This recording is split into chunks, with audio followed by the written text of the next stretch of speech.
여러분 만나서 반갑습니다. 오늘은 세상 친절한 철학사 수업 제7강 아리스토텔레스를 만나보실 시간입니다. 제가 이 강의의 제목을 꽃들의 장엄이라는 제목을 붙였습니다. 꽃들의 장엄, 이 말과 아리스토텔레스는 대체 무슨 관련이 있길래 제가 이렇게 했을까요? 다음 슬라이드를 보시면서 설명드리겠습니다. 꽃들의 장엄은 화엄경이라는 불경에서 제가 가져온 말입니다. 화엄경은 석가모니 부처님이 깨달음을 얻으신 직후에 그 깨달음의 내용을 그대로 설법한 경문입니다. 화엄은 불법이 모든 중생과 모든 사물을 다 아우르고 있다, 이런 사상이 들어있다고 합니다. 그래서 그 말을 마치 온갖 꽃으로 장엄하게 장식한 것과 같다. 그래서 화엄이라는 말로 표현을 하고 있습니다.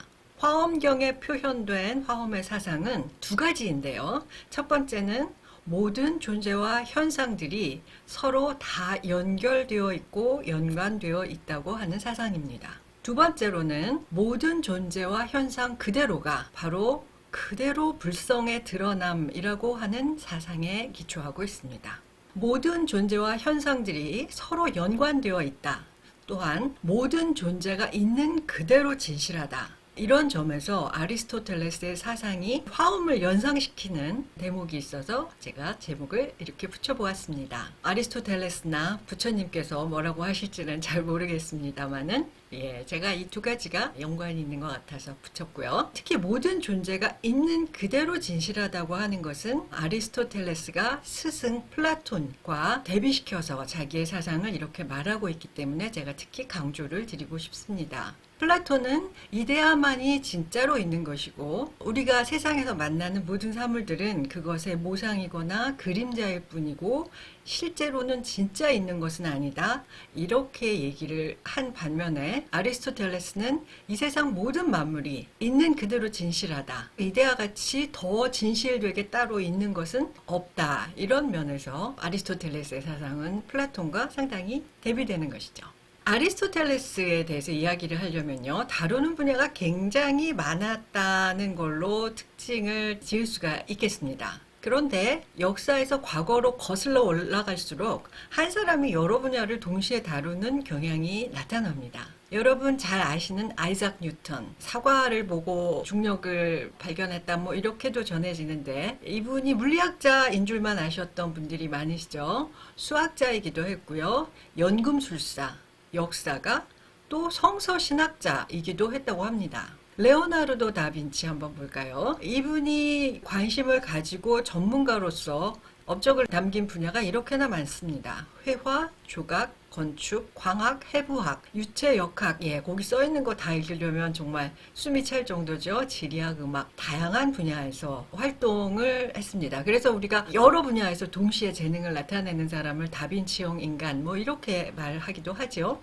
옛날 역사로 올라가면 옛날에는 학문분과가 아직 세분되지 않았던 면도 있고요. 연구 수준이 좀 초보적인 탓도 있겠지만 그대로 가면 다양한 분야를 섭렵한 학자들이 그래서 많습니다. 그런데 그중 단연 최고봉은 아리스토텔레스라고 할 수 있겠습니다. 아리스토텔레스의 연구 분야 한번 보실까요? 철학, 논리학, 윤리학, 정치학, 심리학, 철학사, 동물학, 식물학, 수학, 천문학, 의학, 우주론, 물리학, 수사학, 시학, 음악, 다 말하기도 숨찰 정도로 많습니다. 아리스토텔레스를 현대 대학에 모셔다가 우리 대학의 강사 혹은 우리 대학의 교수 선생님으로 초빙하겠습니다 라고 하면 아리스토텔레스가 나는 어느 과로 들어가면 좋을까? 한번 골라보십시오 하면 어디를 고를까요? 철학과일까요? 남긴 업적과 저술들을 미루어 보았을 때 철학과로 가지는 않을 것 같다는 것이 제 생각입니다. 그러면 어디로 갈까요? 해답은 강의 뒤편에 또 제 의견이 나옵니다. 아리스토텔레스의 모습입니다. 요 가운데 보이는 거는 아테네 학당에서 스승 플라톤을 바라보면서 스승은 이렇게 천상을 가리키고 있는 반면에 본인은 손을 펴서 땅을 가리키고 있는 이런 모습이죠. 이쪽에 좀 어두운 사진인데요. 렘브란트가 17세기에 그린 아리스토텔레스입니다. 근데 옷이 좀 17세기 유럽의 옷이에요. 물론 뭐 다 당대를 반영하니까 그렇겠죠. 그리고 아리스토텔레스가 손을 얹고 있는 이 조각상은 호메로스입니다. 그래서 이 제목이 호메로스의 흉상을 바라보는 아리스토텔레스입니다. 그리스 정신과 렘브란트가 그림을 그린 시대가 뭔가 연관이 있다는 것을 드러내고 싶었지 않나 이런 생각이 듭니다. 아리스토텔레스에게 이렇게 17세기 복장을 입혀놓으니까 좀 재밌기도 합니다. 뉴욕 메트로폴리탄 미술관에 있다고 하니까 가실 기회가 되는 분들은 한번 보시기 바랍니다. 이게 누구야? 아리스토텔레스야. 이렇게 한번 보세요. 아리스토텔레스에 대해서 시인 단테는 모든 박식한 사람들의 스승이다. 제일 유식하고 박식한 사람들이 스승으로 삼는 분, 이렇게 불렀고요. 토마스 아퀴나스는 아리스토텔레스를 그냥 철학자, 지금 말로 하면 더 필로소퍼 정도로 불렀습니다. 진정한 철학자는 딱 그 사람뿐이다. 거의 이런 뜻도 되겠죠. 유교식으로 말하자면 선생께서 이르시기를, 한자로 하면 자왈, 이렇게 하면 그게 아무런 설명이 없어도 자는 선생님이라는 뜻이니까요. 그 선생님이 다름 아닌 공자라는 거를 유학 공부를 해보신 분들은 아시겠죠. 그런 것처럼 토마스 아퀴나스도 그냥 철학자 하면 그 앞에 철학자가 수많은 철학자가 있는데요. 그냥 아리스토텔레스입니다. 인류 역사에서 어떻게 보면 가장 탁월한 지적 능력을 보여준 사람, 이분이 바로 아리스토텔레스다. 후대에 이렇게들 불린 걸 보면 정말로 위대한 분이 아니겠는가, 우리가 이렇게 미루어 짐작을 할 수 있다. 그래서 이런 이야기들을 소개해 드렸습니다.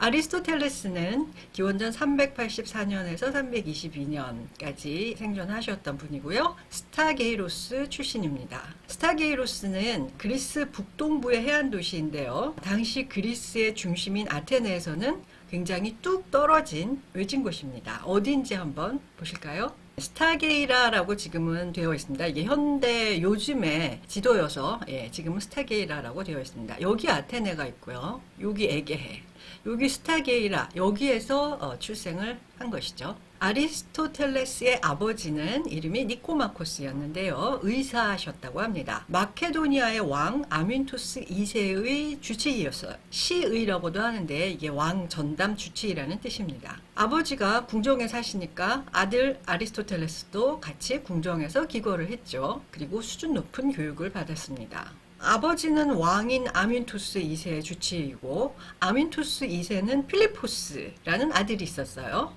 이 아들이 아리스토텔레스와 나이대가 아마 비슷했던 것 같아요. 둘이 친구 사이로 어려서부터 잘 지냈다고 합니다. 필리포스는 이후 알렉산드로스 대왕의 아버지가 됩니다. 그러니까 필리포스가 아들을 낳았는데 그 아들이 나중에 유명한 알렉산드로스 대왕이 되는 것이죠. 이처럼 아리스토텔레스는 마케도니아 왕족과 인연이 깊었습니다. 즉 아테네 사람은 아니었던 것이죠. 그런데 17세가 되던 기원전 367년에 아테네에 가서 아카데미아에 입학을 합니다. 유학을 간 것이죠. 당시 아카데미아가 가장 유명한 교육기관이고 똑똑한 사람은 다 모여들어서 거기서 공부를 했기 때문에 아리스토텔레스도 어려서부터 공부를 잘하고 공부를 좋아했기 때문에 거기로 가서 공부를 하게 됩니다.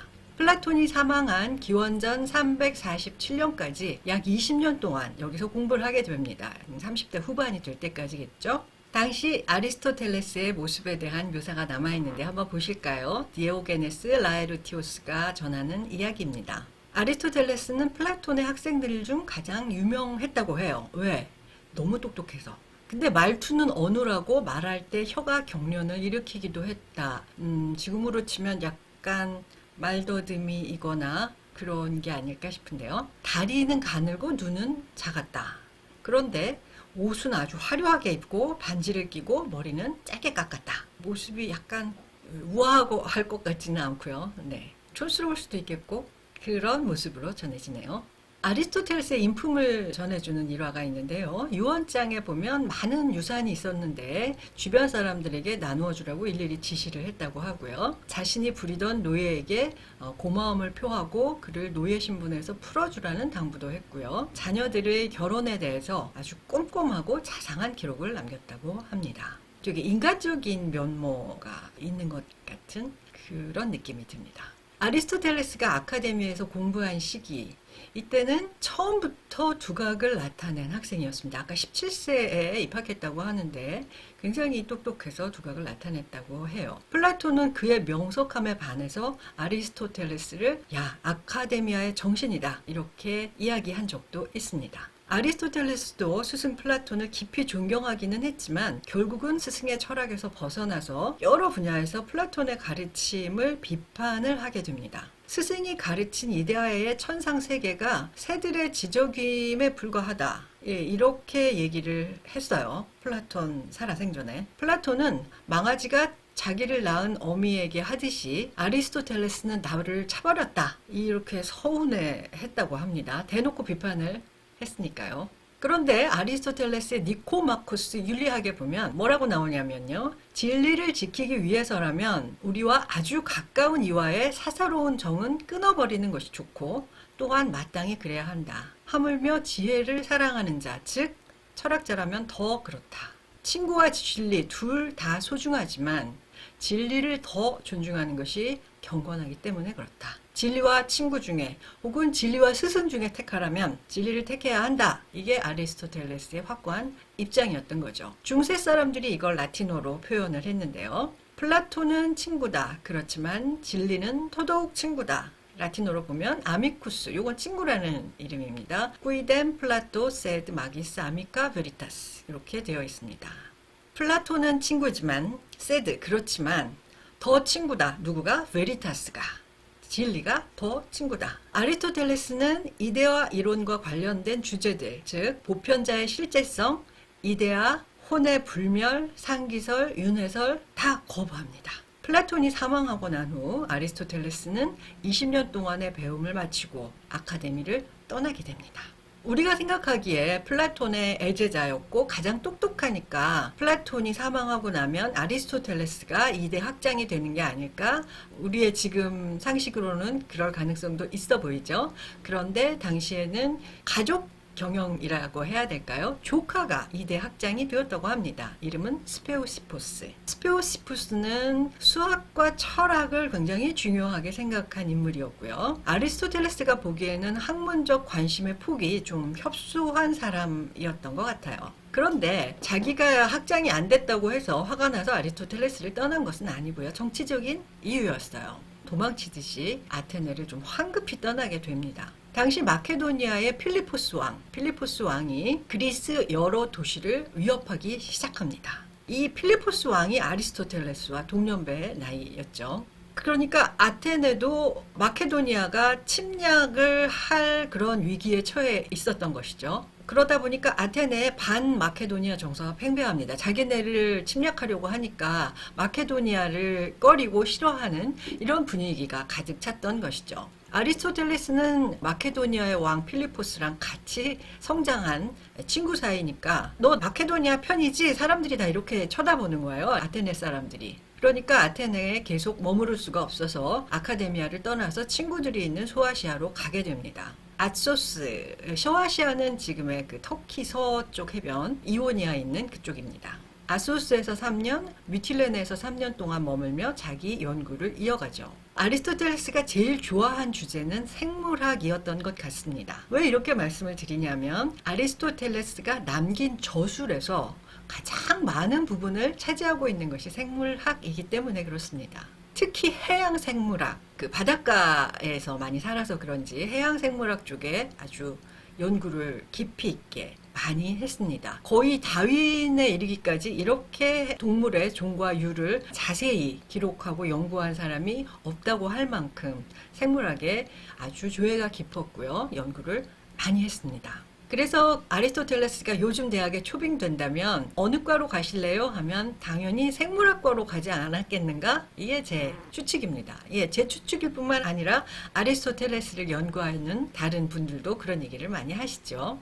정확도와 섬세함에 있어서 타의 추종을 불허하는 이런 해양생물학 업적을 남겼습니다. 다윈 등장 전까지니까 정말 오랜 세월이죠. 우리나라에도 자산어보라는 영화도 있고요. 정약전 선생이 거기에 관련해서 어보를 남기신 것도 있죠. 기원전 342년 필리포스 왕이 아리스토텔레스를 부릅니다. 왜 부르느냐? 너무너무 머리가 좋고 똑똑한 친구이니까 자기 아들 알렉산드로스를 좀 가르쳐 달라. 교육을 좀 시켜달라. 이렇게 부탁을 해서 마케도니아 궁전으로 다시 들어갑니다. 펠라라는 도시인데요. 왕궁의 유리한 조건에서 연구도 계속하면서 신분도 보장되고 거기서 연구를 잘 할 수 있고 그리고 그 아들을 가르치면 되는 조건이니까 당연히 갔겠죠. 3년 정도라고 해요. 오래 가르치지는 않았고요. 3년 정도 알렉산드로스를 가르쳤는데 당시 왕자의 나이는 13세에서 15세였다고 하는데 지금의 중학생 나이인데 중학생을 대학 교수가 가르친 셈입니다. 그런데 이 중학생이 천재 수준의 똑똑한 학생이라면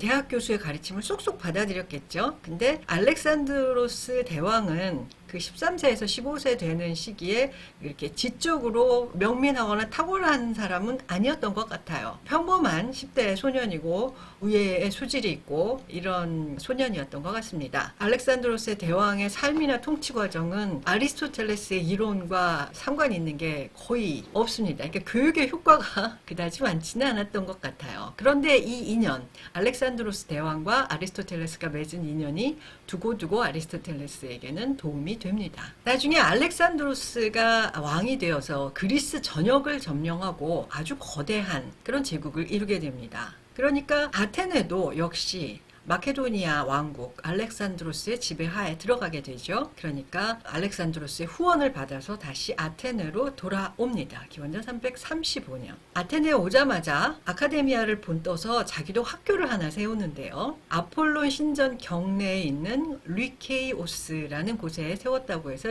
학교 이름을 리케이온이라고 부릅니다. 이후 860년간 존속을 했어요. 아카데미아도 한 900년 존속했는데요. 오래 존속이 되죠. 고대 세계의 고등교육기관으로서 플라톤의 아카데미아와 쌍벽을 이루죠. 아리스토텔레스는 그리스 전역에서 책을 모아서 도서관도 세우고요. 세계 최초의 자연사 박물관도 세웁니다. 그런데 정말 박물관도 세우고 그다음에 생물학에 관심이 많았기 때문에 각종 식물 표본이라든가 동물 표본 이런 것들을 많이 수집하고 싶었겠죠. 제국의 대왕이 된 알렉산드로스, 옛 제자죠. 스승을 위해 제국 각지에서 즉 그 알렉산드로스가 다스리는 제국이 굉장히 넓었습니다. 나중에 지도를 한번 보시면 나오겠지만 아주 그 넓은 제국 안에서 책이라든지 생물 표본 같은 거 자기 스승이 좋아할 만한 것들을 전부 골라가지고 리케온으로 보내줬다고 그래요.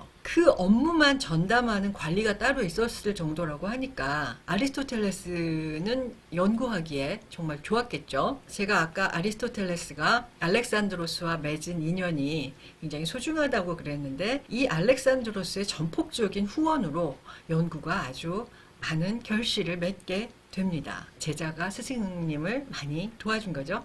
리케이온, 즉 아리스토텔레스가 세운 이 학교에는 산책로가 있는데 이제 비가 올 때도 산책을 하라고 지붕을 덮은 이런 산책로가 있었다고 합니다. 이 산책로를 거닐면서 제자와 스승들이 가르침을 전하고 배우고 토론도 하고 그랬습니다. 그래서 이 학파를 소요학파라고도 부릅니다. 페리파토스 학파라고도 하는데요. 페리파테인이라는 말은 그리스 말로 이리저리 거닐다, 느긋하게 산책하다 이런 뜻으로 번역이 되는 말입니다. 소요하다라는 말에 그런 뜻이 있죠. 그래서 소요학파 또는 페리파토스 학파라고 부릅니다. 리케온 시절의 아리스토텔레스는 어떠했냐면 제국의 지배자, 자기의 옛날 제자인 알렉산드로스 대왕이 후원을 해주었고요. 뛰어난 제자들이 제국 각지에서 모여들어서 열심히 배우고 연구 동료로 활동을 합니다. 아리스토텔레스의 학문적 업적은 대부분 이 시기에 폭발적으로 나오게 됩니다.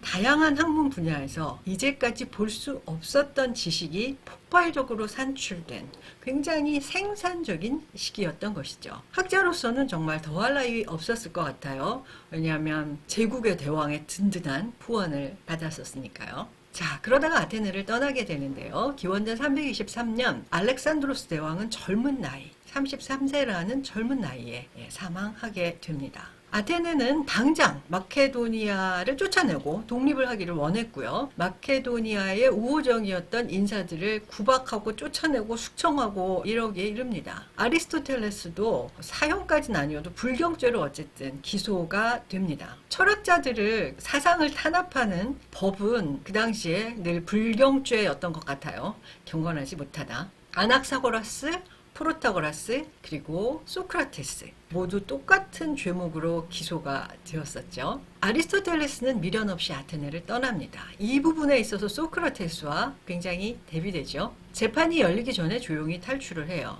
소크라테스는 재판 다 참석해서 자기를 변론하고 그러고도 사형이 결정되니까 결국 독배를 마시고 탈출도 안 하고 생을 마감하게 되는데요. 아리스토텔레스는 그냥 재판도 열리기 전에 조용히 탈출을 합니다. 학자로서 최고의 행복을 누렸던 류케이온 생활이 12년 동안 지속되었는데 막을 내린 것이죠.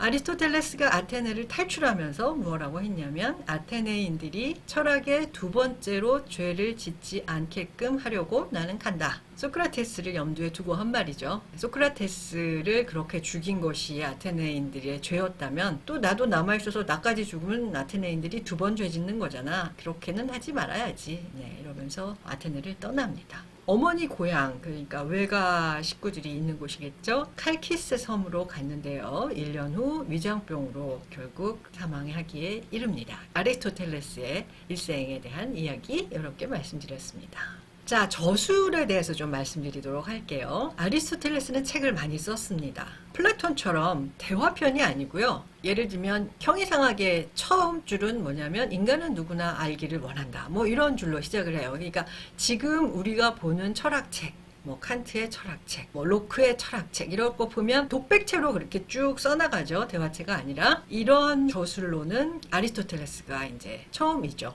그 이전에 프리소크라티커들은 단편들만 남아 있기 때문에요. 어쨌든 방대한 저술을 남겼고요. 대중을 위해 쉽게 쓴 그런데 대화록 형식의 저술도 많이 있었다고 합니다. 근데 그거는 전해지질 않아요. 대화록 형식의 저술은 주로 대중들을 위해서, 그러니까 학문을 전공하지 않는 대중들을 위해서 쓴 대화록들이 많이 있다고 하는데 문장이 굉장히 좋았다고 합니다. 로마 시대 문장가 키케로는 아마 이 대화록들을 볼 기회가 있었던 것 같습니다. 이 사람은 언사의 황금의 강이라며 칭송을 했을 정도로 문장이 너무너무 좋다 이렇게 키케로가 찬사를 보냈는데 아쉽게도 이 대화록들이 하나도 전해지지 않습니다. 앞으로 언젠가 이 대화록이 어디서 발견되었대 하면 정말 놀랍고 신기한 일이 될 것 같은데요. 전해지지 않고 있고요. 지금 우리에게 전해지는 그의 저작들은 대부분 류케이온 시절에 작성된 강의 노트입니다. 즉 대중을 위해 쓴 책이 아닙니다.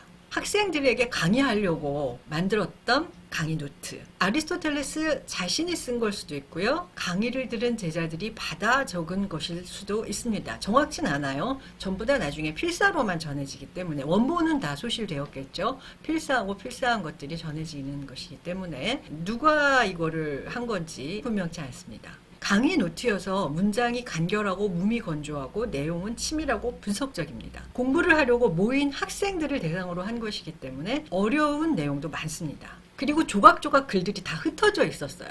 그 이유는 좀 이따 다시 말씀드릴게요. 어쨌든 그런 이유들로 아리스토텔레스의 글을 읽고 이해하기는 정말 어려운 편입니다. 그러니까 읽다가 갑자기 다른 얘기가 나오기도 하고 여기서 이어지던 얘기가 그 뒤에 나오기도 해서 어떤 선생님은 아리스토텔레스의 저작은 잘라가면서 종이와 풀과 가위를 가지고 읽어야 된다 이렇게 말씀하시는 선생님도 제가 본 적이 있어요. 잘라가지고 여기 다음에는 이걸 붙이고 여기서 떼어낸 건 또 뒤에 붙이고 한글 같은 데서 긁어 붙이고 오려내기 또는 복사하기 해서 갖다 붙이기 이런 식으로 편집을 해가면서 읽어야 된다고 얘기하시는 선생님도 계신 거죠. 어쨌든 아리스토텔레스 글은 읽고 이해하기가 정말 만만치가 않습니다. 일부 원고들은 사라져서 갑자기 중간에 시작했다 갑자기 중간에 뚝 끝나는 이런 대목들이 많이 있고요.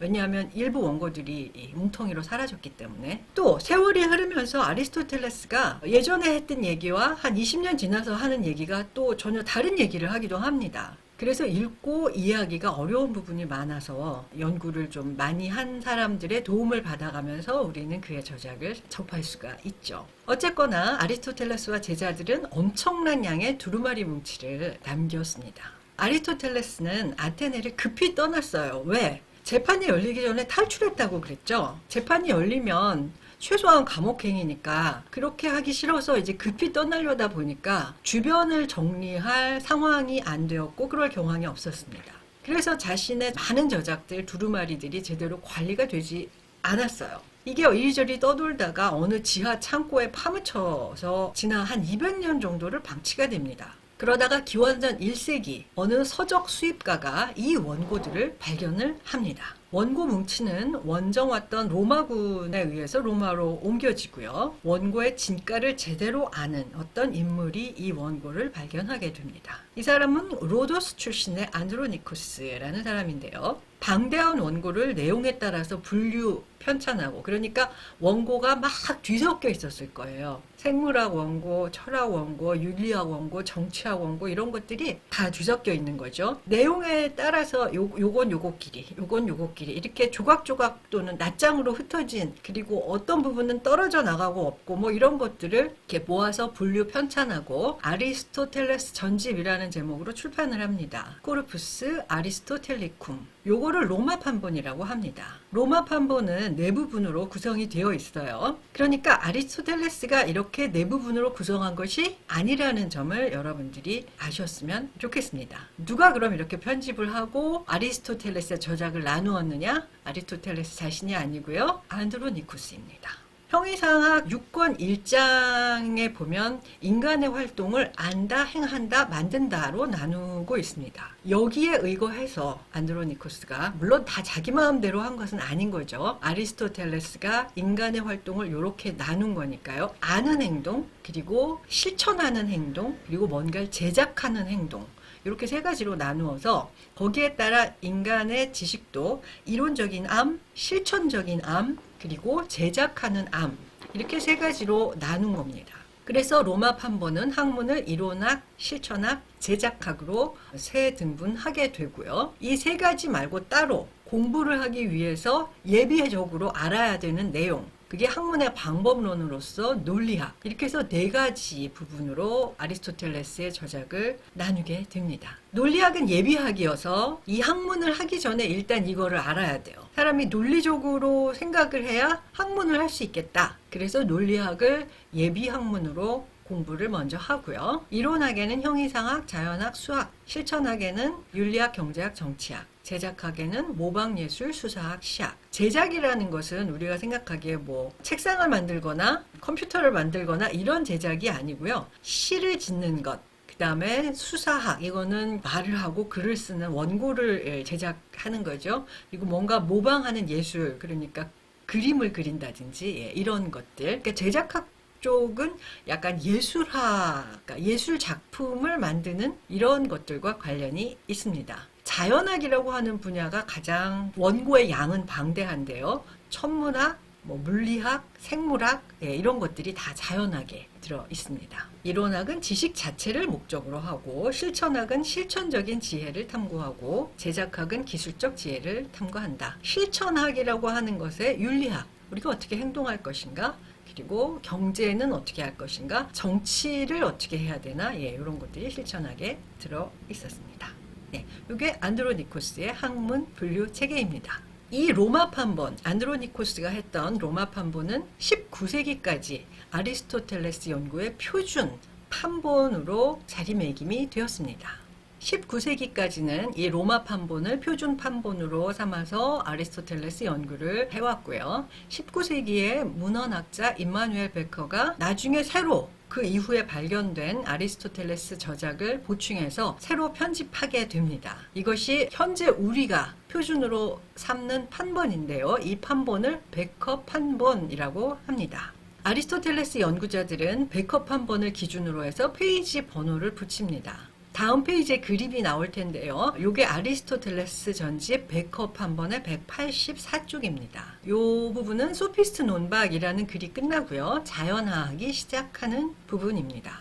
요즘 나오는 책들은 본문 옆에 백업 한 번을 기준으로 하는 페이지 번호를 다 표시하고 있어요. 그래서 본문의 위치를 알려줍니다. 그래야 여러 가지 아리스토텔레스에 관련된 저술을 읽고 연구할 때 학자들과 독자들이 서로 소통하는 데 도움이 되겠죠. 무슨 책 몇 페이지 몇째 줄이야인데 그게 책마다 다 다르면 연구가 통일성이 없겠죠. 여러분이 흔히 보실 수 있기로는 성경책에 보면 무슨 복음 몇 장 몇 절 이렇게 돼 있죠. 그거를 보면 책이 다 편집도 다르고 묶인 방식도 달라도 뭐에 몇 장 몇 절 하면은 그 구절이 어느 건지가 다 동일하듯이 백업 한 분이 그런 역할을 하는 것이죠. 네, 요게 1831년 백업판입니다. 아리스토텔레스 전집 184페이지. 위쪽이 소피스트 논바 끝부분이고요. 아래는 자연하게 시작하는 부분. 맨 앞에 숫자는 쪽수이고요. A는 왼쪽 문단, B는 오른쪽 문단. 이 문단이 이렇게 둘로 나뉘어 있죠. 여기가 A 문단, 오른쪽을 B 문단으로 합니다. 184A9는 184쪽 왼쪽 문단의 9번째 행 이런 뜻이고요. 184B12는 184쪽 오른쪽 문단의 12행 이런 뜻입니다. 만약에 184C 이런 번호가 붙어 있으면 그거는 잘못된 겁니다. A 아니면 B입니다. 왜냐하면 두 단으로 이루어져 있기 때문에 그렇습니다. 자, 아리스토텔레스에 대해서 이렇게 간단히 설명을 드렸고요. 이제 본격적인 무슨 얘기를 했고 그의 사상이 어떤 것인지는 본격적으로 이제 들어가 보도록 하겠습니다.